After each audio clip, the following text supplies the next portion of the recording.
Hi friends, இன்னைக்கு ஒரு சூப்பரான ஸ்வீட் ரெசிபி தான் பார்க்க போகிறோம். கிட்ஸுக்கெல்லாம் ரொம்பவே பிடிக்கும், ரொம்பவே விரும்பி சாப்பிடுவாங்க. டிஃப்ரெண்ட்டான இன்க்ரீடியன்ட் வச்சு டிஃப்ரெண்ட்டான ஒரு ரெசிபி தான் பார்க்க போகிறோம். வாங்க எப்படி செய்கிறதுன்னு வீடியோக்குள்ளே போய் பார்க்கலாம். ஃபஸ்ட்டு இந்த ரெசிபி செய்கிறதுக்கு நான் இன்றைக்கி ஒரு 3/4 கப் சிகப்பரிசி எடுத்திருக்கேன். மாப்பிள்ளை சம்பா அரிசின்னு சொல்லுவாங்க. இப்போ இதை நம்ம ட்ரையாகவே நல்லா வறுத்துக்கலாம். நல்லா அது வெடிக்கிற பக்குவம் வர்ற வரைக்கும் நல்லா வறுத்துக்கோங்க. இது வறுபடுறதுக்கு கொஞ்சம் டைம் எடுக்கும் தான். அதனால் நீங்கள் நல்லா அந்த கடுகு வெடிக்கிற மாதிரி வெடிக்கும். அது வரைக்கும் நல்லா வறுத்து எடுத்துக்கோங்க. இப்போ எனக்கு நல்லாவே வறுபட்டுருச்சு. இதை ஒரு ஓரமாக ஆற வச்சிடுறேன். இப்போ ஒரு மிக்ஸி ஜார் எடுத்துக்கோங்க. அதில் ஒரு 4, 5 முந்திரி, ஒரு 6, 7 பாதாம், 2 ஏலக்காய், இதை நல்லா ஒரு கொரகொரப்பாக அரைச்சி எடுத்துக்கலாம். ரொம்ப ஃபைனாக வேணாம், கொஞ்சம் கொரகொரப்பாக அரைச்சி எடுத்துக்கலாம். இப்போது நான் ஒரு பேனில் ஒரு 250 ml பால், நல்லா காய்ச்சி ஆற வச்ச பால் சேர்த்துக்கிறேன். நீங்கள் ஃப்ரெஷ்ஷான பாலாக இருந்தால் கூட சேர்த்துக்கோங்க. இப்போ நம்ம ஆல்ரெடி மிக்சியில் அரைச்சி வச்சுருக்க அந்த பாதாம், முந்திரி, ஏலக்காய் தூள் சேர்த்துக்கிறேன். இப்போ ஒரு 2 டேபிள் ஸ்பூனுக்கு நான் ஒயிட் சுகர் சேர்த்துக்கிறேன். இப்போ இதை ஒரு முறை மிக்ஸ் பண்ணி விட்டுட்டு அந்த பாலை நல்லா கொதிக்க விடுங்க. நல்லா கொதித்து உங்களுக்கு திக்காகி ஒரு ரபடி கன்சிஸ்டன்சி வரும். அது வரைக்கும் நம்ம நல்லா கொதிக்க விடலாம். இந்த மாதிரி நல்லா திக்காக வரணும். இந்த ஸ்டேஜில் நான் இதை ஆஃப் பண்ணிவிட்டு ஒரு ஓரமாக ஆற வச்சிடுறேன். இப்போ இன்னொரு மிக்ஸி ஜாரில் நம்ம ஆல்ரெடி ஆற வச்சுருந்த ரெட் ரைஸ் ரெடியாக இருக்குது, மாப்பிள்ளை சம்பா அரிசி. அதை நம்ம நல்லா ஒரு ஃபைன் பவுடராக அரைச்சி எடுத்துக்கலாம். இந்த மாதிரி நான் நல்லா ஃபைன் பவுடராக அரைச்சி எடுத்து வச்சுக்கிட்டேன். இப்போ ஒரு மிக்சிங் பவுல் எடுத்துக்கோங்க. அதில் 1 டேபிள் ஸ்பூனுக்கு நான் பட்டர் எடுத்திருக்கேன். ஒரு அரை கப்புக்கு நாட்டு சக்கரை எடுத்திருக்கேன். ஒரு 1/4 கப்புக்கு நான் தயிர் சேர்த்துருக்கேன், ஃப்ரெஷ்ஷான தயிர். இது கூட நான் ஒரு அரை டீஸ்பூனுக்கு வெண்ணிலா எசன்ஸ் சேர்த்துக்கிறேன். இப்போ இது எல்லாத்தையும் நல்லா ஒரு விஸ்க் வச்சு கலந்து விட்டுக்கோங்க. நீங்கள் அரிசி எந்த கப்பால் அளக்குறீங்களோ அந்த கப்பாலேயே எல்லாத்தையுமே அளந்து எடுத்துக்கோங்க. அப்போ தான் கரெக்டாக வரும். இப்போ எல்லாத்தையும் நல்லா மிக்ஸ் பண்ணியாச்சு.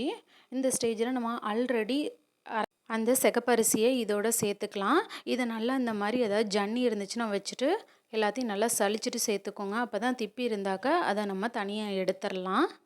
இப்போ எனக்கு கொஞ்சமாக வந்திருக்கு, இதை நான் தனியாக எடுத்துடுறேன். இப்போது நம்ம இன்றைக்கி சிகப்பரிசி 3/4 கப்பு தான் எடுத்தோம். அதுக்கு ஒரு 2 டேபிள் ஸ்பூனுக்கு நான் ரவா சேர்த்துக்கிறேன். அப்போது உங்களுக்கு 1 கப் ஆகிடும். அந்த கணக்கில் நான் இன்றைக்கி போடுறேன்.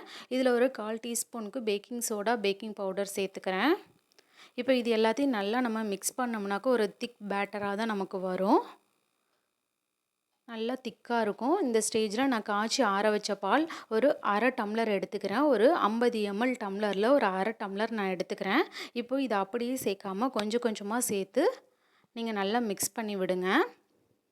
கிட்டத்தட்ட எனக்கு ஒரு 1/4 டம்ளர் பால் தான் தேவைப்பட்டுச்சு, அரை டம்ளர் பாலில். அந்த அளவுக்கு நீங்கள் சேர்த்துக்கோங்க.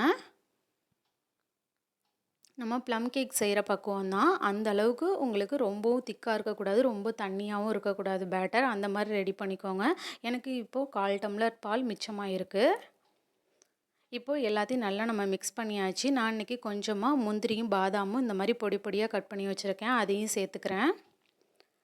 நீங்கள் இந்த மாதிரி கிட்ஸுக்கு செஞ்சு கொடுத்தீங்கன்னாக்கா நம்ம சாக்லேட் கேக் சாப்பிட்ற மாதிரி அவங்களும் விரும்பி சாப்பிடுவாங்க. எந்த வித்தியாசமுமே இருக்காது. நம்ம சிகப்பரிசியில் செஞ்சுருக்கோங்கிறதே அவங்களுக்கு தெரியாது.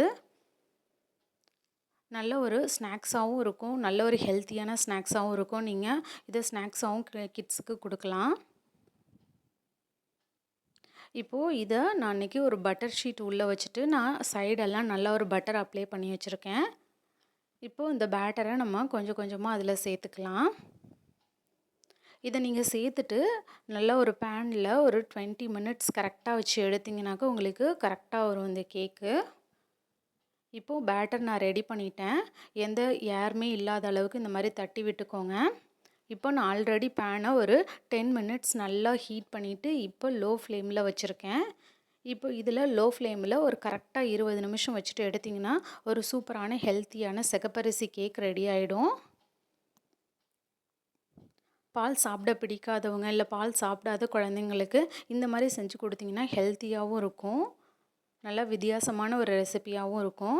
இப்போ நான் டூத் பிக் வச்சு குத்தி காட்டுறேன். எந்த எதுவுமே இல்லை, கரெக்டாக வெந்து வந்திருக்குது. கரெக்டாக 20 நிமிஷம் வச்சு எடுங்க. இந்த மாதிரி சைடில் லைட்டாக எடுத்து விட்டிங்கன்னா நமக்கு வந்துடும்.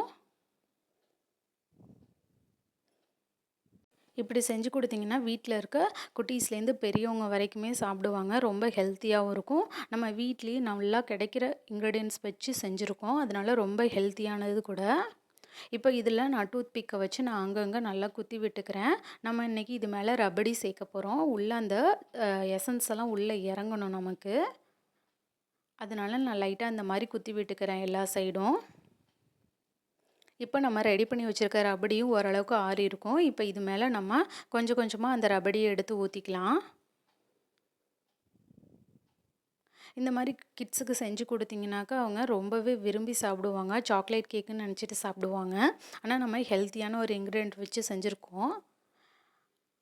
இந்த மாதிரி டிஃப்ரெண்ட்டாக செஞ்சு கொடுங்க. கண்டிப்பாக வீட்டில் இருக்க குட்டீஸ்லேருந்து பெரியவங்க வரைக்கும் விரும்பி சாப்பிடுவாங்க. நல்ல ஒரு டிஃப்ரெண்ட்டான ரெசிபி. அவ்வளோதான், ஒரு சூப்பரான ஒரு ஸ்நாக்ஸ் ரெடி ஆகிடுச்சு. நீங்களும் ட்ரை பண்ணி பாருங்கள். ட்ரை பண்ணி பார்த்துட்டு உங்களோட கமெண்ட்ஸை சொல்லுங்கள். தேங்க்ஸ் ஃபார் வாட்சிங். DD Shine recipes and tips சேனலை லைக் பண்ணுங்கள், ஷேர் பண்ணுங்கள், சப்ஸ்கிரைப் பண்ணுங்கள். பாய்.